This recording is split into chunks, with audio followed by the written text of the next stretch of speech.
जी, सभी को मेरा नमस्कार। मेरा नाम है दिव्या वांगड़ और मैं आपको प्रोवाइड करवाती हूँ कॉमर्स एजुकेशन। आज हम पढ़ने वाले हैं 11th क्लास की इकोनॉमिक्स, 11th क्लास का इकोनॉमिक्स, जिसमें माइक्रो इकोनॉमिक्स हम पढ़ने वाले हैं। इंट्रोडक्शन टू माइक्रो इकोनॉमिक्स, जिसका फर्स्ट चैप्टर है इकोनॉमिक्स एंड इकोनॉमी। तो चलिए हम बिना टाइम वेस्ट करे स्टार्ट करते हैं कि इकोनॉमिक्स क्या होता है। इकोनॉमिक्स के बारे में हम जानेंगे। इकोनॉमिक्स की जो छोटी छोटी टर्म्स है, वेल्थ है, जैसे कि स्कार्स है, अनलिमिटेड वांट्स है, बहुत सारी छोटी छोटी टर्म्स होते हैं, हम उनके बारे में भी समझेंगे। चलिए हम स्टार्ट करते हैं कि इकोनॉमिक्स क्या होता है। हिंदी में हम इसे अर्थव्यवस्था कहते हैं। इकोनॉमिक्स का नाम सुनते ही हमारे दिमाग में सबसे पहले ये आता है कि फाइनेंशियली हमें देखना है, मनी के रिलेटेबल जो होता है वो हमारा इकोनॉमिक्स होता है। बट कॉमर्स में इकोनॉमिक्स का क्या मतलब है? बिल्कुल पैसे से ही मतलब होता है, लेकिन आप किस तरीके से अपने रिसोर्सेज को यूज करते हो अपनी इच्छाओं को पूरा करने के लिए, वो हमें इकोनॉमिक्स बताता है। कि आप देखते हैं कि देश की अर्थव्यवस्था किस तरीके से चल रही है। अभी अब बजट आता है तो आप बजट देखते हैं, तो हमारी जो इकोनॉमिक है ना, जो इकोनॉमिक सर्वे है, हमारा इकोनॉमिक है, बजट है, ये सब किस तरीके से काम करता है, ये सब काम करने के लिए हमें किस चीज की जरूरत पड़ती है? हमें जरूरत पड़ती है इकोनॉमिक की। तो इकोनॉमिक्स का मतलब क्या है, अगर आपको वो ही नहीं पता है तो हम आपको बताते हैं कि इकोनॉमिक्स का क्या मतलब होता है। कि इकोनॉमिक्स का सिंपल मीनिंग अगर आप देखते हो ह्यूमन नेचर में, तो कि आप पैसे को वहां यूटिलाइज करो जहां सबसे ज्यादा आपको जरूरत है। लेकिन हम बुक के अकॉर्डिंग देखें तो उसमें ये बात है कि जो रिसोर्सेज आपके पास है, जो संसाधन आपके पास है, उसको यूज करके आप अपना बेस्ट प्रोडक्ट कैसे खरीद सकते हैं, या आपकी जो इच्छाएं हैं वो आप उसको सेटिस्फाइड कैसे कर सकते हैं, ये हमारा बुक में लिखा हुआ है। तो बुक की लैंग्वेज के अकॉर्डिंग भी हम समझेंगे, और नोटबुक मतलब कि जो नोट्स है, नोट्स के अकॉर्डिंग भी हम समझेंगे। नोट्स पैटर्न में आपको जल्दी समझ में आएगा। चलिए हम स्टार्ट करते हैं। ओके, तो इकोनॉमिक्स, इकोनॉमिक्स क्या है, what economics is about. Economics के बारे में क्या है? ब्रांच ऑफ नॉलेज, नॉलेज की एक ब्रांच है इकोनॉमिक्स, जो किसने स्टडीड बाय ह्यूमन, ह्यूमन ने स्टडी करी है। स्कार्स ऑफ रिसोर्स, स्कार्स का क्या मतलब होता है? स्कार्स का यहाँ मतलब होता है कि कमी, है ना, कि आपके पास संसाधनों की क्या है, कमी है।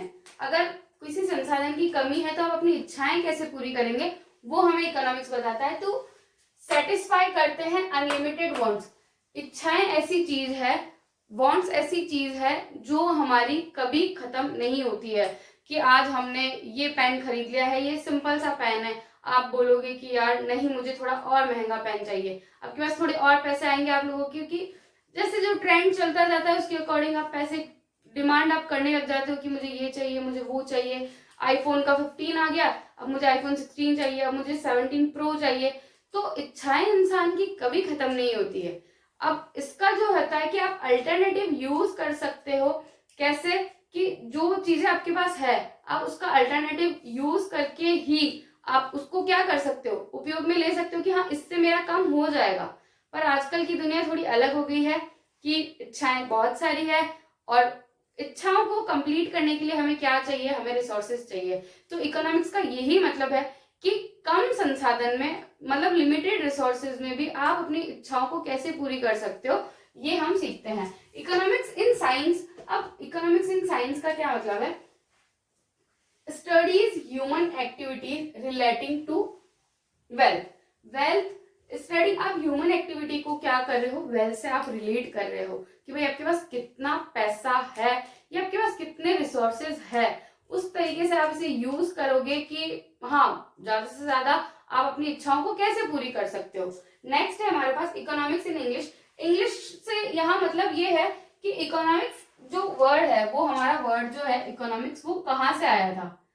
इकोनॉमिक वर्ड जो आया था वो दो ग्रीक वर्ड्स थे, उससे ये जो ओइकोनॉमी है वो हमारा इकोनॉमिक्स बना था। इन दो शब्दों से मिलकर इकोनॉमिक्स इंग्लिश में बना था। कि इकोनॉमिक्स इंग्लिश में कैसे बना था? कि दो ग्रीक वर्ड्स है, ये बिल्कुल क्वेश्चन आ सकता है कि ओइकोस नेमिन, जिसका ओइको का मतलब होता है हाउस होल्ड और नेमिन का मतलब होता है मैनेजमेंट। अब आप देखिए, अगर मैं आपको इसका सिंपल सा मीनिंग बताती हूँ कि जो मम्मा है, अपनी अपनी मम्मा जो होती है वो किचन में काम करती है या पूरे घर को संभालती है।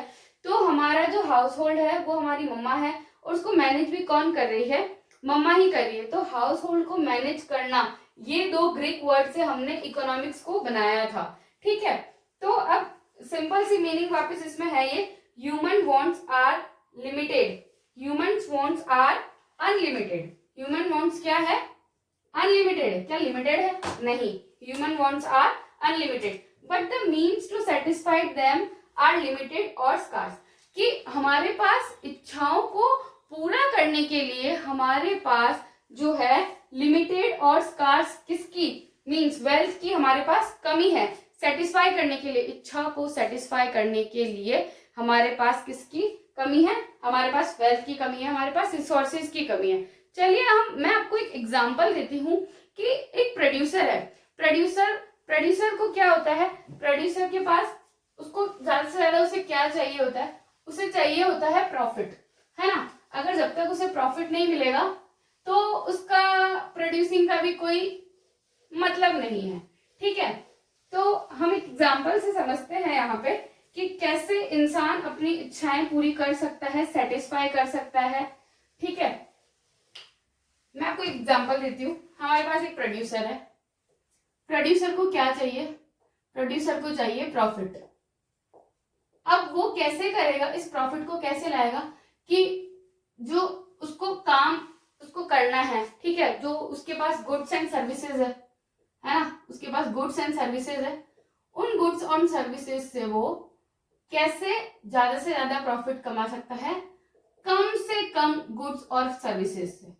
यही उसका वो रहेगा, है ना, कि कम से कम गुड्स और सर्विसेज हो और उससे वो ज्यादा से ज्यादा प्रॉफिट कमा सके। इसका सिंपल सा मीनिंग ये है कि कॉस्ट तो आए कम, मिनिमम, है ना, और प्रॉफिट हो मैक्सिमम। बहुत ही सिंपल सा मतलब कि कॉस्ट तो मिनिमम हो और प्रॉफिट मैक्सिमम हो, और उन्हीं रिसोर्सेज को यूज करके वो कॉस्ट कम लाए और प्रॉफिट को मैक्सिमाइज करे। ये होता है इंडिविजुअल लेवल पर। मैं इसको दो लेवल पे आपको दिखाती हूँ। ये इंडिविजुअल लेवल पे है, और एक अगर आप होल इकोनॉमी पे आप देखो तो हम किसके लिए काम कर रहे हैं? हम काम कर रहे हैं जैसे कि सोसाइटी, है ना, सोसाइटी, सोशल वेलफेयर कैसे पूरा होगा, कैसे जो है समाज का क्या हो, कल्याण हो। सोशल वेलफेयर का क्या मतलब है? कि समाज का कल्याण। समाज के कल्याण के लिए हमें पूरी इकोनॉमी के जो रिसोर्सेज है उनको हमें यूज करना पड़ेगा, कि ज्यादा से ज्यादा आप उन रिसोर्सेज को यूज करो, अल्टरनेटिवली यूज करो, है ना। तो आप अगर इंडिविजुअल लेवल पे देखते हो तो हम प्रोड्यूसर की नजर से देखेंगे तो हमारे पास कम से कम गुड्स एंड सर्विसेज से ज्यादा प्रॉफिट हो, जिससे क्या होगा? प्रोड्यूसर को क्या मिलेगा? सेटिस्फेक्शन मिलेगा। क्या मिलेगा? सेटिस्फेक्शन मिलेगा। आया आपको एग्जाम्पल समझ में? और होल इकोनॉमी के अकॉर्डिंग आप देखते हो तो सोसाइटी है, जो सोशल वेलफेयर है, समाज कल्याण। तो समाज का कल्याण करने के लिए ये आप किस पे देखते हो? ये होल इकोनॉमी, पूरी इकोनॉमी के अकॉर्डिंग अगर आप देखते हो तो सोशली वेलफेयर होना चाहिए। Got my point? अब कैसा रहता है कि रिसोर्सेज कम है और रिसोर्सेज का आपको क्या आना चाहिए? Alternative use.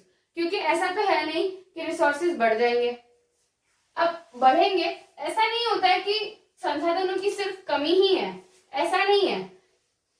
इच्छाओं के अनुसार जो संसाधन है हमारी, स्कार्सिटी से क्या मतलब है? स्कार्सिटी से ये मतलब नहीं है कि हमारे पास कमी है संसाधनों की, इसका इतना सा मतलब नहीं है। इसका मतलब ये है कि इच्छाएं हैं, वांट्स के अकॉर्डिंग, जितनी हमारी वांट्स है उसके अकॉर्डिंग जो रिसोर्सेज है उसमें क्या है? स्कार्स, कमी है। स्कार्सिटी का क्या मतलब है? जो हमारी इच्छाएं हैं, इच्छाएं के अकॉर्डिंग जो रिसोर्स है उसमें कमी है, उसे हम स्कार्सिटी कहते हैं। अब इसमें एक और पॉइंट आता है कि आपको चूज करना पड़ेगा। तो यहाँ पे एक और चॉइस कि आपको क्या चूज करना है। मान के चलिए मैं आपको एग्जांपल देती हूँ कि आपके पास 1 रुपीज है और आपको 10 पेन चाहिए। क्या आप 1 रुपए में 10 पेन खरीद सकते हैं? अब 1 रुपए की एक ही पेन आती है, तो क्या आप 10 पेन खरीद पाएंगे? नहीं खरीद पाएंगे, आप एक ही पेन खरीद पाएंगे। मान के चलिए कि आपको अलग अलग कलर्स वाले पेन चाहिए, तो आपको जो 9 पेन्स है वो क्या होंगे? वो आपको फोरगोन करने पड़ेंगे, कि आपको उसको भूल जाना पड़ेगा कि यार ये मुझे नहीं मिलेगा। हमें सिर्फ एक ही पेन मिलेगा। तो इसमें आपने क्या करा है, इसमें आपने चॉइस करा है, इसमें आपने चूज करा है कि आपको ये वाला पेन मिल जाएगा। ठीक है, तो अब ये चीजें आपको समझ में आई होगी कि कमी होती है लेकिन इच्छाओं के अनुसार रिसोर्सेज की कमी है। तो ये हमारा क्या है, ये हमारा इकोनॉमिक्स है। ठीक है, तो नेक्स्ट हम चलते हैं। नेक्स्ट मैं आपको एक और एग्जांपल देती हूँ।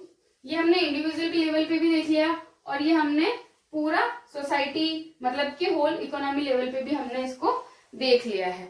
अब कुछ इसमें पॉइंट है जो आपको एज इट इज याद रखने हैं बुक की लैंग्वेज में ही, तो वो मैं आपको समझा देती हूँ कि इसको बुक की लैंग्वेज में आपको कैसे इसको आपको याद रखना है। ठीक है, तो स्कार्सिटी क्या करती है, स्कार्सिटी का कारण क्या है, चॉइस। स्कार्सिटी का क्या कारण है, चॉइस। अब आपको कुछ चूज करना पड़ेगा, है ना, क्योंकि कमी है, संसाधन की कमी है, तो अब आपको क्या करना पड़ेगा, आपको करना पड़ेगा चूज। तो जो चॉइस होता है उससे हमारी क्या बनती है, चॉइस मेक्स डिसीजन मेकिंग। अभी हमने करा ना कि हमारे को 1 ही रुपया था तो हमको एक ही पेन लेना पड़ा था, तो हमने क्या करा था, उसमें चूज करा था। चूज करा तो हमने उसमें, हमारा उसमें क्या हुआ है, हमारा उसमें हुआ है, क्या हुआ है, डिसीजन मेकिंग हुआ है। और उस डिसीजन मेकिंग, उससे हमें पता चल रहा है, इस डिसीजन मेकिंग से हमें क्या पता चल रहा है, इस डिसीजन मेकिंग से हमें पता चल रहा है कि हमारे पास जो रिसोर्सेज है वो लिमिटेड है। भाई ठीक सी बात है ना कि पैसे की कमी है, तो उस पैसे की कमी से आपने क्या किया है, उससे आपने चीजें छोड़ दी है कि आपने नहीं खरीदी है। तो ये आपको एज इट इज आपको याद रखना है, ये इंपॉर्टेंट है कि स्कार्सिटी का कारण है चॉइस, और चॉइस क्या बनाती है, डिसीजन मेकिंग। डिसीजन मेकिंग वो आपको बनाता है लिमिटेड रिसोर्स। आप अपनी अगर रियल लाइफ में भी इसको देखें तो ये बहुत ही अच्छी चीज है कि जो इंसान के पास सब कुछ मिल जाता है तो उसे किसी चीज की वैल्यू नहीं रहती है, लेकिन इंसान को अगर जरूरत के अनुसार ही मिले या जरूरत हो उससे भी कम मिले तो उसे उस चीज की हमेशा वैल्यू रहेगी। हमेशा जरूरी नहीं है कि इंसान के पास सब कुछ सब चीजें हो। मेरा पर्सनली ये मानना है कि उसके पास सब चीजें होनी भी नहीं चाहिए। सब चीजें होने से उसके पास उसको उस चीज की वैल्यू नहीं रहती है, और आप डिसीजन पावर आपकी नहीं रहती कि हाँ ठीक है ये बैग भी ले लिया, वो पर्स भी खरीद लिया, ये मेकअप भी खरीद लिया, मतलब कि आपके पास कोई कमी नहीं है तो आप चीजें खरीदते जाओगे पर आपके पास उसकी वैल्यू नहीं रहेगी। अगर आप किसी चीज की वैल्यू करना चाहते हैं, सीरियसली मैं बोलती हूँ, तो आपके पास कमी होनी चाहिए इतनी कि आपको उसकी वैल्यू हो पाए। ये मेरा पर्सनल ओपिनियन है। ठीक है, तो स्कार्सिटी का कॉजेस क्या है, चॉइस है। चॉइस से हम डिसीजन ले पाते हैं और डिसीजन ही हमें बताता है कि हाँ सच में लिमिटेड रिसोर्सेज है, इसलिए हमने ये कदम उठाया है। ठीक है, तो मैं आपको नेक्स्ट क्लास में माइक्रो इकोनॉमिक्स और मैक्रो इकोनॉमिक्स पढ़ाऊंगी। आई होप आपको ये समझ में आ गया हो कि इकोनॉमिक्स का मीनिंग क्या है, कि unlimited want say, limited resources से हम अपने आप को सेटिस्फाई कैसे करें, ये बेसिकली पूरी क्लास का मीनिंग है। ठीक है, तो thank you so much, bye bye. अगर आपको चैनल अच्छा लगा है, आपको वीडियो अच्छा लगा है तो आप please like share and subscribe कीजिए, और भी आपके अगर कुछ डाउट्स है तो आप प्लीज पूछिए। Thank you so much, bye bye.